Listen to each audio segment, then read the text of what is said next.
Okay, ladies and gentlemen, you're very welcome. My name is Edward Lahif, Department of Food Business and Development, and on behalf of the Centre for Global Development in particular and various other stakeholders, I'd like to welcome you all here today. And I'm sure it will be a very interesting discussion by Dr. Deborah Chapman of the UN Environment GEMS Water Capacity Development Centre in UCC. Debbie will tell you a lot more about that. Speaking on Agenda 2030, the new sustainable goal for water, and this is brought to you by the Centre for Global Development at UCC, the School of Bees and the Environmental Research Institute, UCC. Okay, and I'm sure we'll have time for questions a little bit at the end. I hope so. You hope so. Okay, we'll listen to Debbie and we'll take some questions after that. Okay. Thanks very much, Edward.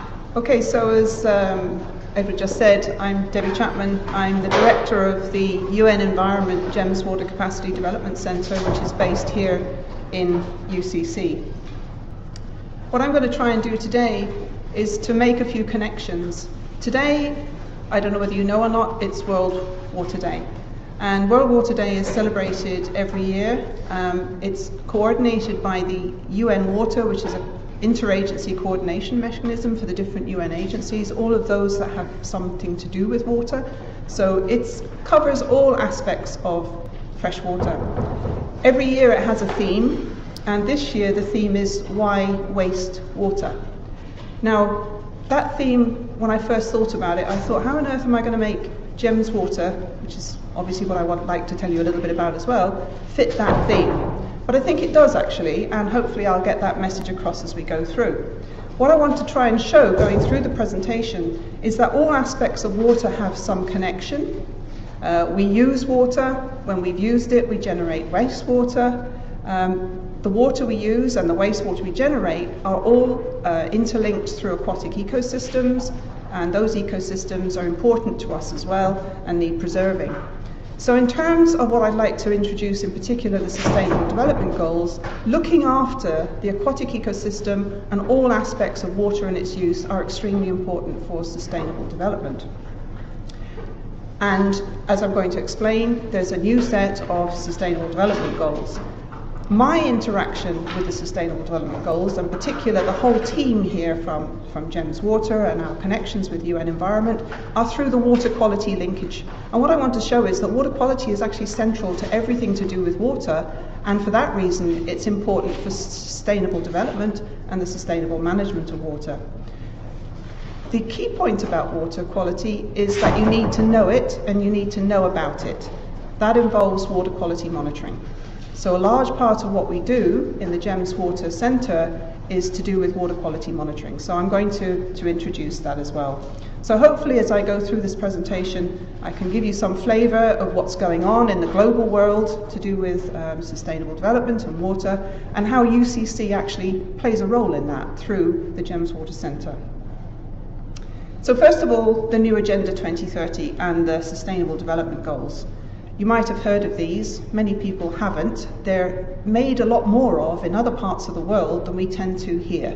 So for example, when we were in Tanzania, the ATM screen, where it usually says welcome to the bank of whatever, had this multicoloured logo on it to tell everybody who went to the ATM that there are a new set of Sustainable Development Goals, and it's all part of raising awareness. These Sustainable Development Goals came from the United Nations General Assembly. They approved what's called the Agenda 2030 for Sustainable Development, and that approval process happened in September 2015. The whole of the Sustainable Development Goals and Agenda 2030 are designed to try and get people to work together to end poverty, protect the planet in all of its aspects, the environment, and to try and make sure that everybody can prosper and that the world is perhaps a fairer world. And that's why the theme of Leave No One Behind. Ireland actually played a very important role in getting these Sustainable Development Goals agreed and signed up. They, together with Kenya, facilitated those negotiations in September 2015 and the successful signing of the Agenda 2030 by the UN partner countries. Unlike the predecessor Millennium Development Goals, there are many more Sustainable Development Goals, and they try to cover every aspect of our life on this planet and our interaction with the planet. Altogether, there are 17 goals, as you can see from the multicolored graphic. Those goals set 169 different targets that countries have signed up to try and achieve by 2030. The only way we know whether those targets are being achieved is to monitor their progress over the next 15 years. And monitoring that progress means having some kind of indicators that we can look at on a year-by-year basis over that space of 15 years. So altogether, with the Sustainable Development Goals, there are 230 different indicators that countries have said, well, we'll try. We'll see what we can do to actually do that monitoring, generate that information, and submit it then to the United Nations Statistical Development Division so that they can actually keep track of progress with these Sustainable Development Goals. Again, unlike the Millennium Development Goals, which finished in 2015, there's a specific Sustainable Development Goal for water. Now, for those of us who have an interest in water and who work with water, this was a major achievement. At last, water made it to the top of the environmental agenda at the global scale. So, Goal 6, which specifically addresses water and sanitation, actually aims to ensure availability and sustainable management of water and sanitation for all. Now, even if you've never visited a less developed country, you must realize that's a tall order. But of course, not everybody will achieve it, but people will try, and some of us are trying to help people and other countries to achieve that goal. The first thing, of course, is it says you must achieve sustainable management. Well, how do we ensure sustainable management in the future? You can only really manage something properly if you know about it. And knowing about it means getting information, and preferably good quality information, good quality data. So to manage something, you need to collect information and collect data, and that's the link to the monitoring aspect. So what Sustainable Development Goal 6 does is it encourages countries to gather information on all aspects of the water cycle. As you can see from the infographic there, Goal 6 involves drinking water, involves sanitation, it involves wastewater, it involves aquatic ecosystems, it involves how we manage water systems and how we use water and places where water is scarce. Not something we suffer too often here in this country, but in other parts of the world it's a big issue, of course. And central to those, looking after those aspects of the water cycle, is cooperation and participation. Not just cooperation country to country, but participation of citizens, getting involved, understanding the issue, and trying to do something for themselves as well. The new water goal, SDG 6, is actually divided into, as I said, 6 different targets, which I've just highlighted, the 6 boxes, that link together, again for the first time, drawing attention to this issue, they link together pollution, wastewater and water quality, particularly through target 6.3.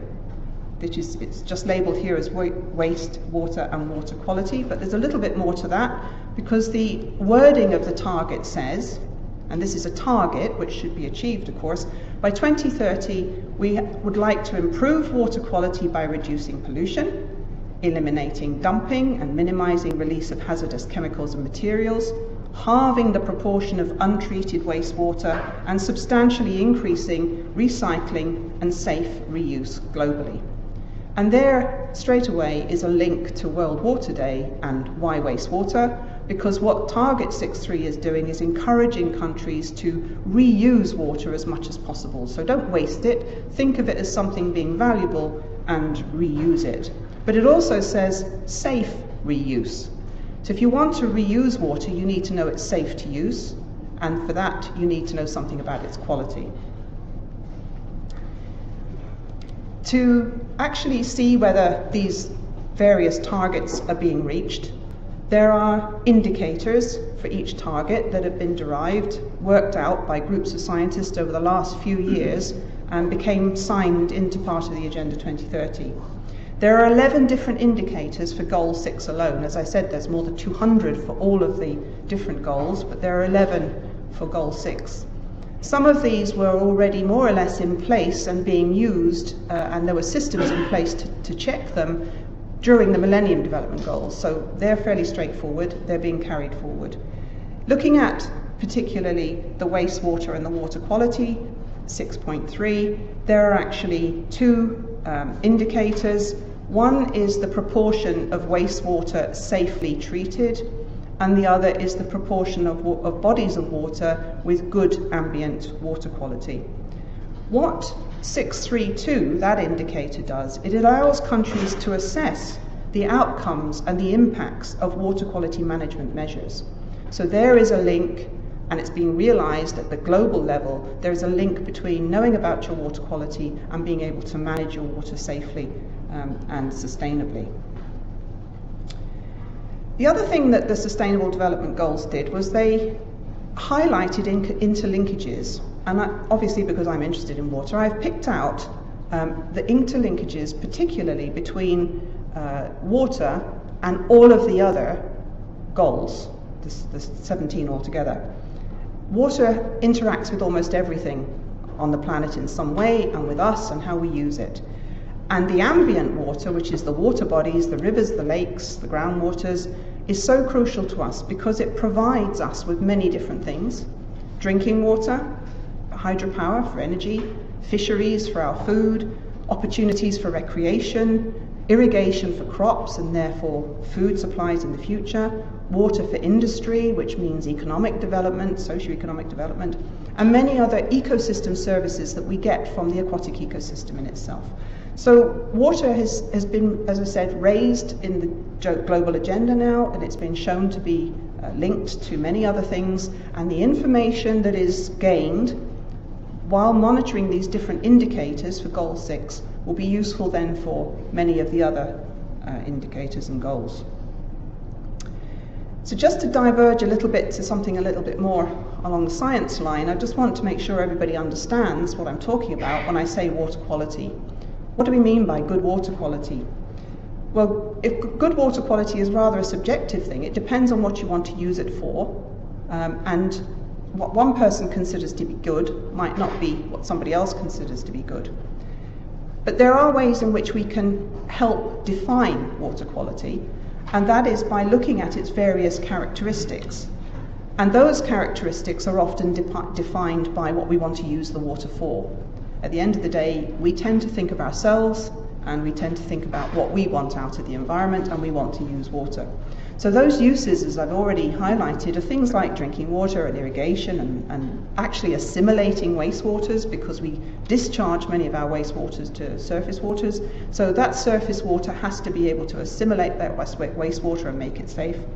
The natural fisheries and aquaculture, the ecosystem, etc. So these are the uses, and the characteristics that we're interested in the water quality are defined very much by the uses. So good water quality actually is important, but quantity of water is also important. Now, we don't work specifically with quantity, but it's absolutely no good to you to have plenty of water, as in high quantity, if that quantity is of poor quality. So whenever we're thinking about water and water as a resource, we must remember that the two are linked, quantity and quality. You won't have sustainable development and sustainable use of water in the future if you don't have good quality water of adequate quantity. The definition that's being used now at the global scale for ambient or good ambient water quality is a quality that doesn't damage the ecosystem function or present a risk to human health. And the reason for saying it doesn't damage the ecosystem or present a risk to human health is because many countries, poorer countries, will use water, the ambient water, the rivers and the lakes, for example, or the groundwaters, directly for their drinking water without treatment.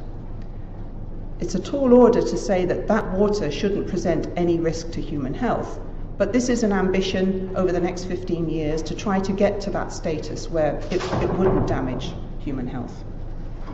It's also, of course, important to have a balanced ecosystem, one that's as near as possible to what it should be without human interference.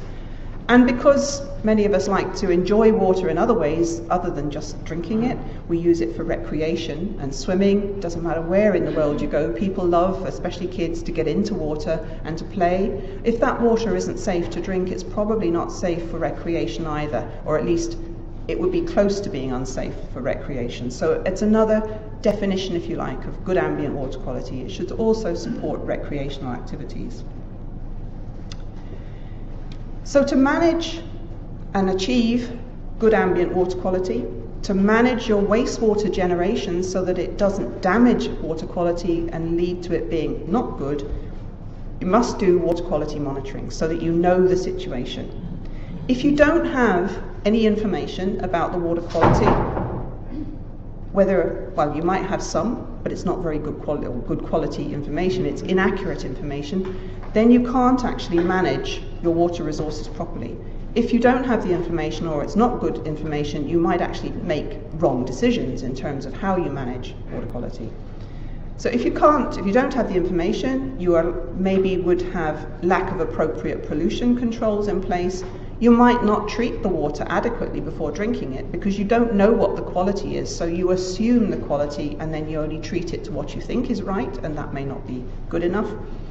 Or you might delay doing something in terms of restoring a water body or trying to prevent it from getting any worse. So conservation and remediation also requires water quality information.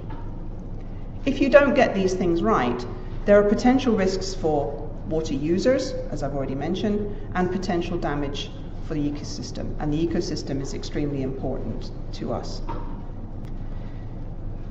So water quality and monitoring water quality are central to everything we do to do with water and to its sustainable use and management in the future.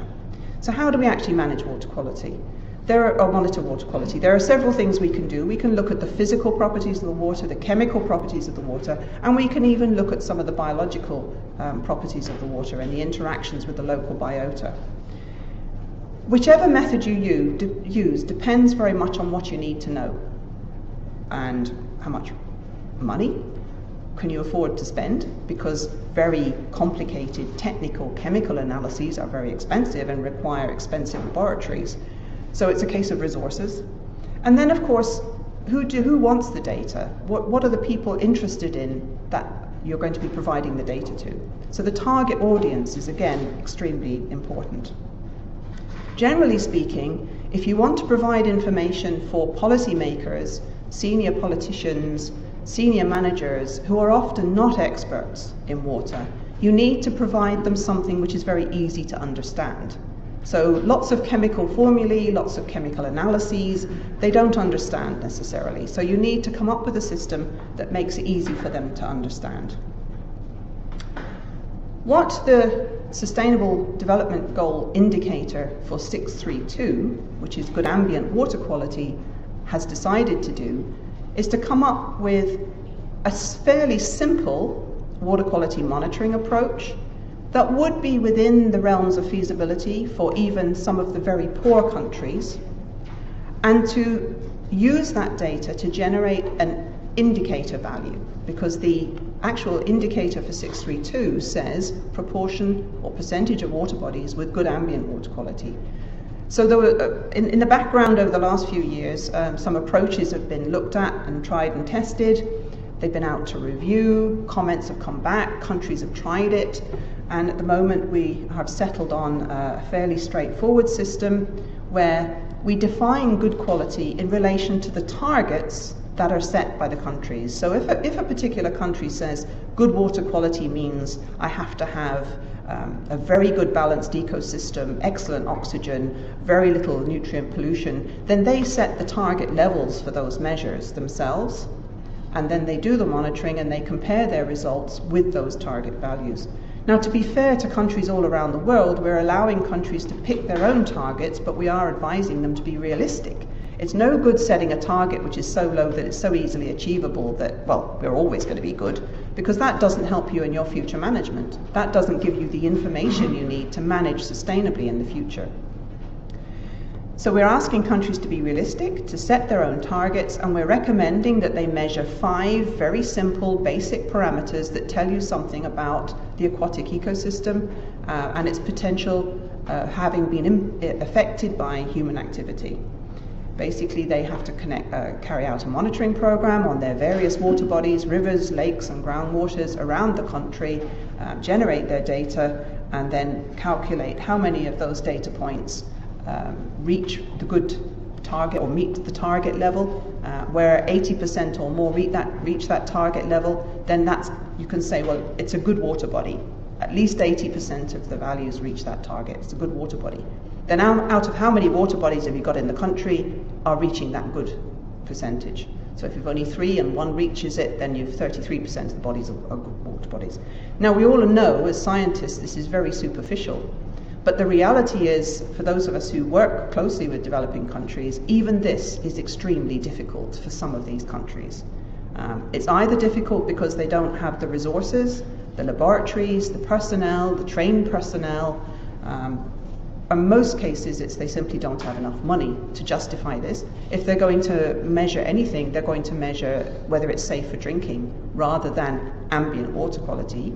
And in some of the countries that we've had experience of, they don't really understand that ambient water quality is important.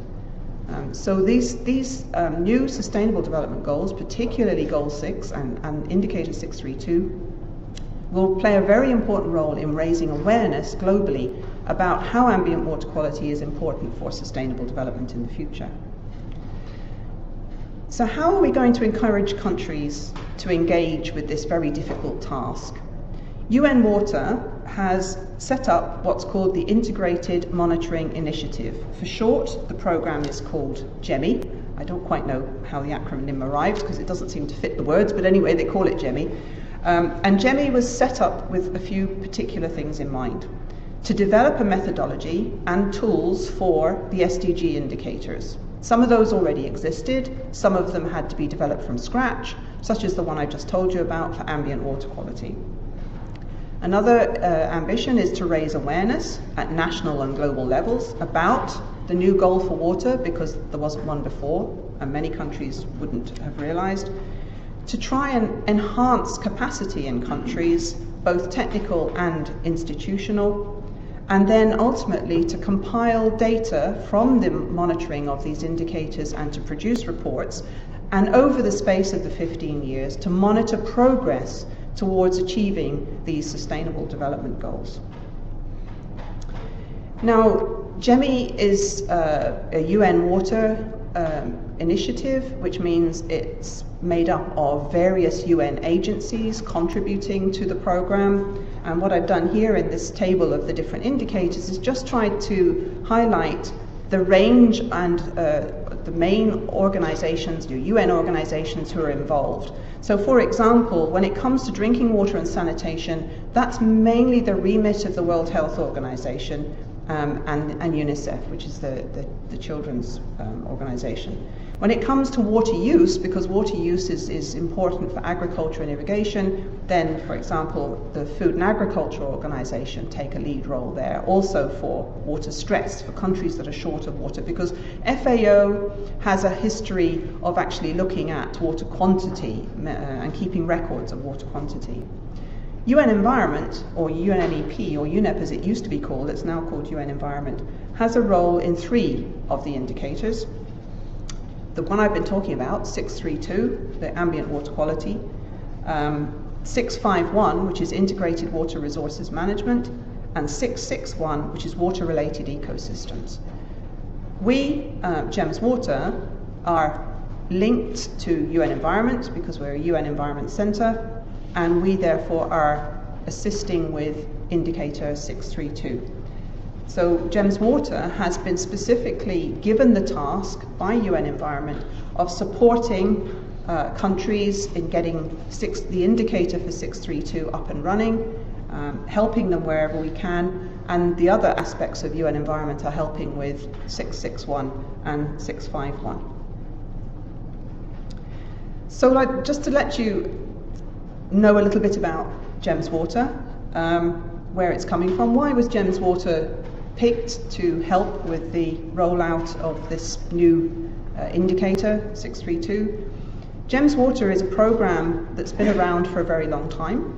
It's the global environment monitoring system for water. It was established in 1978, specifically originally with the purpose of generating a database of global water quality.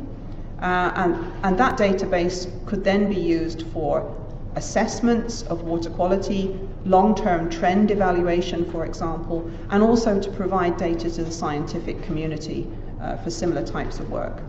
The program has been ticking along for quite a long time under the care, if you like, of different agencies, WHO, UNEP, Environment Canada. And then in 2014, a crunch time came and it had to be decided whether this program, long-standing program, was kept going or dropped. In 2014, a new system was started within UN Environment where they now have the United Nations Environment Assembly, which is basically the UN Environment Parliament. So all environment ministers from around the world can attend this meeting. They make the big decisions, the global environmental decisions about aspects of the environment, what should and shouldn't be done, where effort should be placed, and that sort of thing. And they do this by producing resolutions. So at the very first ever United Nations Environment Assembly in 2014, a new resolution was passed which related to GEMS Water. And what that resolution did was gave UN Environment the mandate to revitalize the program and to upscale it if at all possible, and to get it active again in support of the SDG water goal. That was only possible, or it has become possible, because of the support of two countries. And those two countries are Ireland and Germany. So under the new GEMS Water program, there is a different structure from the past, where the overall coordination is run from the UN Environment Headquarters, which is in Nairobi in Kenya, and there are two centres. There's our centre here in UCC, which is the GEMS Water Capacity Development Centre, and there's the centre in Germany, which is called the GEMS Water Data Centre, which is housed in a UNESCO centre at the Federal Institute of Hydrology.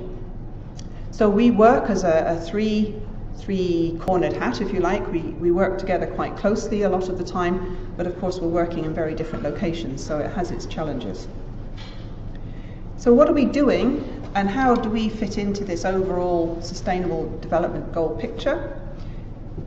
GEMS Water Capacity Centre here, we have a number of key aims, but overall the programme is trying to support water quality monitoring and assessment at the global scale, so we promote it to countries and we try to offer support where we can. What we've been doing at the moment, since we kicked off now about 18 months ago, is we've been looking globally to see what are the requirements for assistance, or capacity development if you like, in different world regions to get water quality monitoring going equally around the world in those regions. So that work has taken a number of approaches. We've been basically doing some scoping exercises, we've been doing a lot of networking with people, and running training workshops. We also, a big part of our program is to produce materials that will help countries get up to speed with water quality monitoring if they aren't already. So we're developing training course materials and other things like books and guidelines.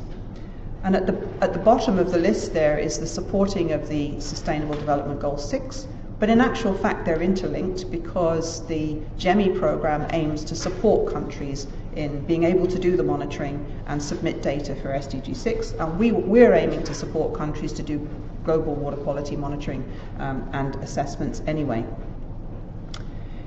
The data centre, on the other hand, is looking after the data that's generated from all these activities. They inherited a rather old-fashioned database system which wasn't very user-friendly and had rather old-fashioned outputs associated with it. So what they've been doing over the last 18 months or 2 years is trying to create a more user-friendly system that will make submitting data easier and actually conduct analyses for you, something that many countries we're discovering are missing. They need that assistance. They've been working to collect new data from countries that haven't so far been associated with GEMS water. They've been providing data where they can to help with global water reports. There was a pre-study of the world's water quality. It was the World Water Quality Assessment pre-study. They provided some data for that, but because the data is so patchy, they had to rely also on monitoring and modeling from the monitoring data. The GEMSTAT database and the data center are also looking at new sources of water quality data. So they're exploring other opportunities like satellite monitoring and other more up-to-date technologies. Just to come back to us for a minute, this big part of our work so far, as I said, has been scoping out what a country's doing, but what also are their limitations and what do they need? We've had a number of very successful workshops. We've either run them ourselves or we've participated in them in different world regions, and we're in the process of organising another couple this year. We've been engaging with countries all around the world with questionnaires to try and find out a little bit, because we can't obviously get everywhere as much as we might like to.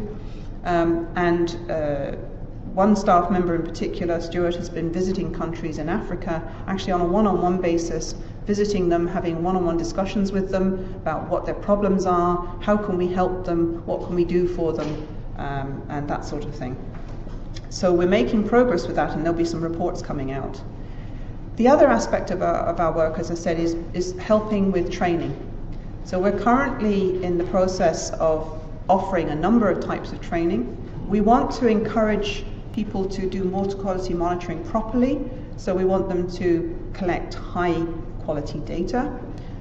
So we want them to do it in the most appropriate way and with knowledge and understanding of actually what they're doing.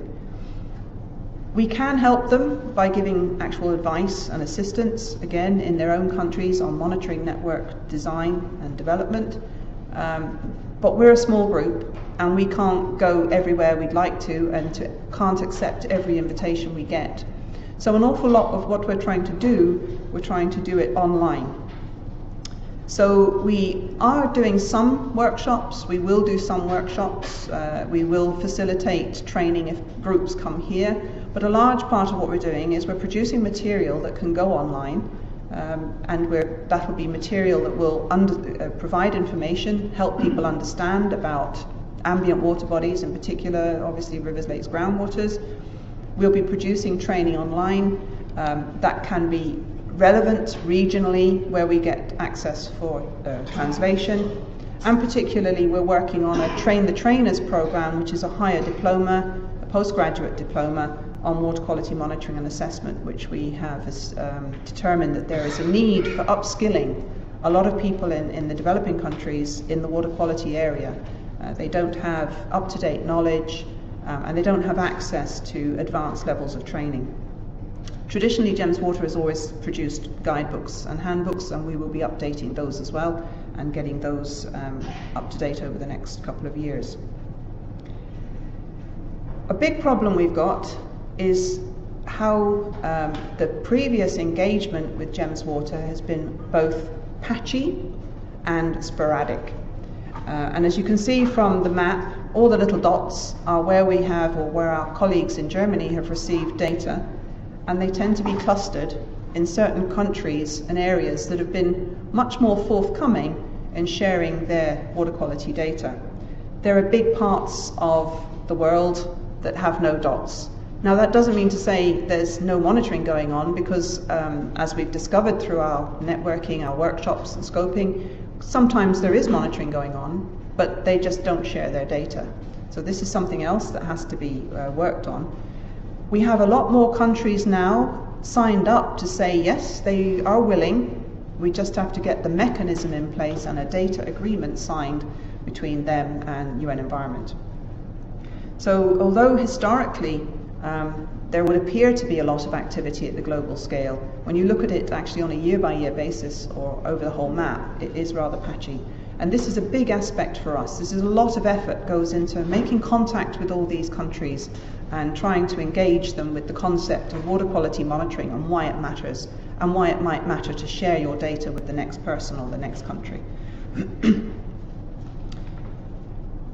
So where are we fitting into this whole sustainable development goal? I said we did. We actually are, at the moment, now heavily engaged with this. The methodology, which I described very briefly, which has the target values and the various monitoring parameters, although that was developed initially by a team through UN Water, it came down to us at the end of the day to assist with getting countries to try it out and to feed back to us. So some of what we've done in some of our workshops is actually encourage them to do that. So we've helped with the development of the methodology for the indicator 632. What we're now doing is we're supporting the rollout of this indicator. The start of this year was the start of the serious attempts to get countries to engage with the Sustainable Development Goals, to engage with the indicators, and to actually start generating data. So the idea for this year is to try and get 60 countries around the world to agree to try to do the monitoring necessary and generate the data for indicator 632.